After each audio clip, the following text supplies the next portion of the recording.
Salam əziz dostlar, biz hədislərdə əxlaqın əhəmiyyəti haqqında danışırıq. Bugün də bir hədisi sizə oxuyacağım inşallah. Allahın Rəsulü sallallahu aleyhi və alihi və səlləm buyurur ki, Cəalallahu subhanahu məkariməl əxlaqi silətən beynəhu və beynə ibadih.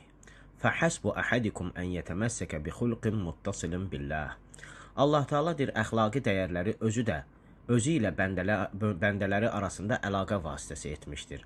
Yəni Allah Teala əxlaqi dəyərləri özü ilə bəndələri arasında bir vasitəçi qərar vermişdir.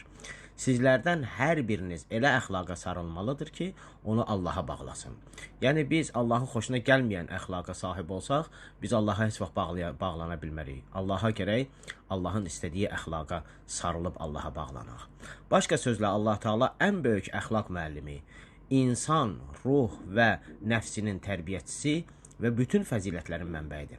Allah Teala ən böyük əxlaq müəllimi Allahdır. İnsanın ruhunun, nəfsinin tərbiyəçisi Allahdır. Bütün fəzilətlərin, xeyirlərin, bərəkətlərin mənbəyi Allahdır.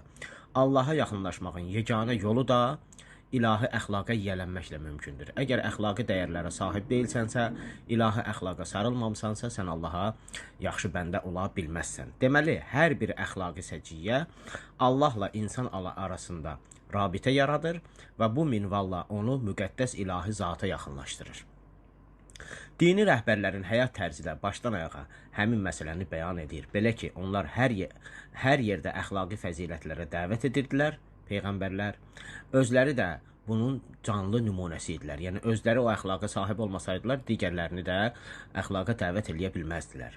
Allahın izni ilə növbəti bəhslərdə onların əxlaq nümunəsi olmalarından bəhs açacağıq. Növbəti bəhslərdə sadəcə bunu vurğulamaq kifayət eləyir ki, Quran bizim Peyğəmbər sallallahu aleyhi və alihi və səlləmin ali məqamından söz açaraq Həzrət Peyğəmbərə belə bir ifadə işlədir. Allah buyurur ki, وَإِنَّكَ لَعَلَى خُلُقٍ عَظِيمٍ Sən əzəmətli əxlaqa sahibsən. Bizim Peyğəmbərimizin əxlaqını Allah Teala özü dəyərləndirir, özü qiymət verir. Qələm surəsi 4-cü ayədə.